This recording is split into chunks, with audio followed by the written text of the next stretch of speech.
FM, online and DAB digital radio. This is BBC Radio Northampton.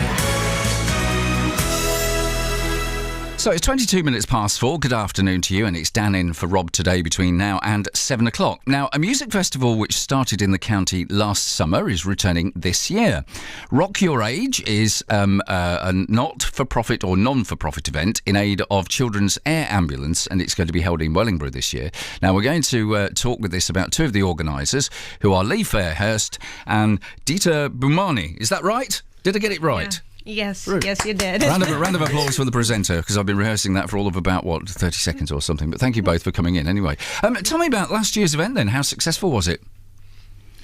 Last year was the sort of the birth of RYA. It was the stepping stone, and the bands, the lineups, the sponsorship, and the promotion was fantastic. This year we're hoping to step that up to a different level completely, and it's held in the Castle venue, which is 600 seat capacity. And it's been described as an indoor festival.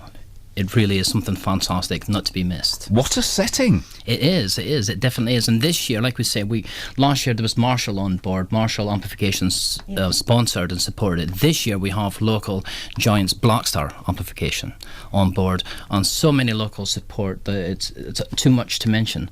Yes. Yeah. Well, tell me a bit about the festival itself, because for those who've not come across it before, perhaps we ought to just sort of give an idea of what makes this, if you like, unique and slightly different to every other festival we'll get to hear about, Dita. It's for a good cause. We're helping children by making festival for families and bands to have a chance to be on the stage, play their music, and for people to enjoy a good time and support children.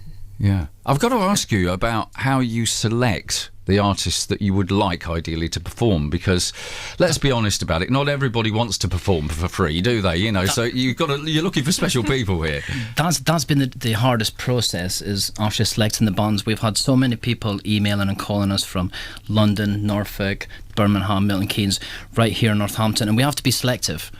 We try to split it into different genres, and we try to keep it diverse. And the same bands from last year, they want to come on board as well. So it's the hardest part, and it's a really hard choice to make. But what is it that prompts people to get in touch? Is it because they hear about it through word of mouth, or other people who they know who participated? I think so. I think a lot of it is from word of mouth, because it's such... Bands love it last year, so they pass the word forward. So word of mouth is spread as far as Norfolk and London, where we've had people contacting us who we never had contact with prior to this. And we've had Peter Marchant from Birmingham, we have Bad Touch from Norfolk, we have bands from London, from the Midlands. It's really diverse, fantastic lineup. Yeah. And I think that's what makes it special, that people are contacting us. We don't have to reach out and contact people. They're actually coming forward to us. Tell me a bit about your choice of the Children's Air Ambulance as beneficiary, because there's got to be a reason behind this. Usually there's something that's happened in someone's life somewhere that prompts you to choose a charity like this. Well, it's hard to explain. It was, we met Stuart Wilkins. The way he explained how it works and how it helps children in moments that the time is so important, by taking them from one side of the country to another side of the country, saving time by helicopter. Yeah. So, and it's expensive as well. Yeah, yes. It's paramount. A 45-minute journey in an ambulance going by main roads could be taken down to 8 minutes by air ambulance, and that minute it's life-saving time. And I think that's the focal point, that some of these children, some of these newborn babies, they need this time. It's life or death. It's that simple. Yeah. Now, the type of music which you select for a gig like this, I mean, we have festivals all over the country and at different times of the year, and I mean the highest profile ones everybody knows about. Some of the others, of course, have chosen specific charities to support, and that's always quite an interesting way for people to get to see entertainment and support their local charity or one which they want. But trying to find the sort of music that fits in with what you want to do.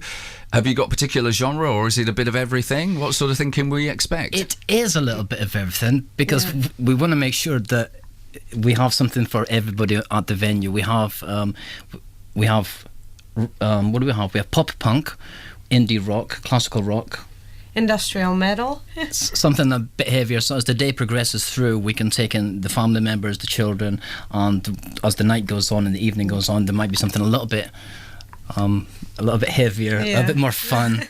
To step it up a little bit. Well, it gets louder anyway, doesn't it?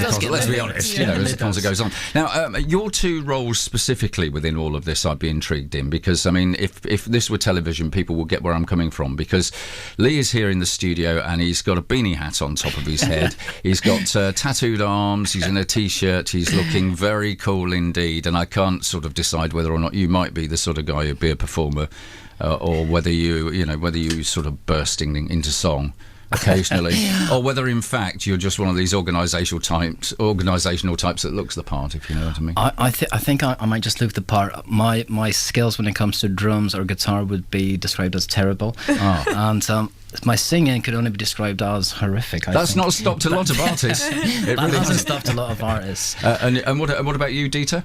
Well, I'm playing bass guitar in metal band, so... Bass guitar in the metal band. Yes. Right. Okay. Wow. That's some. How long have you been playing bass? More than 3 years now, yeah. Because we don't get quite so many lady bass players, do we? There are. I mean, Susie Quattro back in the 70s led the way, but that's about it, really. No, We get a it few. was basically because of my brother. He told me, we are forming band, you're playing bass guitar, so here I am now. Right. And so you'll be playing at this gig as well then? Yes. Yeah, well, that'd be Yes, I great. will. Yeah. And what sort of buzz would you say that you get, from playing to a live audience like this? Oh, it's indescribable, actually. It's the feel of music, feel of people enjoying themselves, and it all comes together. If you enjoy it, then people will. So it's the moment. Yeah, brilliant. Well, okay, now, when are people going to be able to get onto tickets and stuff like that? And we better recap the date and the event. So a brief summary of the information in our final half a minute, if you can, Lee. The event is the 30th of August, and tickets are on sale as of now. You can get the tickets from the Castle box office online at thecastle.org UK. On tickets, if you pre-book the tickets, adults are £6, students £3. You will pay slightly more on the day, adults £8 and students £5. Book early. It's what you want to do. Yeah, salesman in a former life, I think. Yeah. With a beanie. Well, very good to talk to you both, and I've no doubt that we'll get the opportunity to speak to you again ahead of the gig itself, and I hope it's a great success for you. And thanks ever so much for coming in. Thank you. Thank you very much. Thanks very much to Lee and to Dieter, and more of that as we've got the details here. If you missed out, do give us a call, and we'll pass the information on. On FM, online, and DAB digital radio. This is BBC Radio Northampton.